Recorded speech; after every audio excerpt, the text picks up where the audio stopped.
गणनायकाय गणदेवताय गणाध्यक्षाय धीमहि गुणशरीराय गुणमण्डिताय गुणेशानाय धीमहि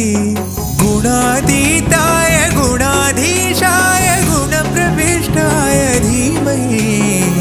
एकदन्ताय वक्रतुण्डाय गौरीतनयाय धीमहि गजेशानाय भालचन्द्राय श्रीगणेशाय धीमहि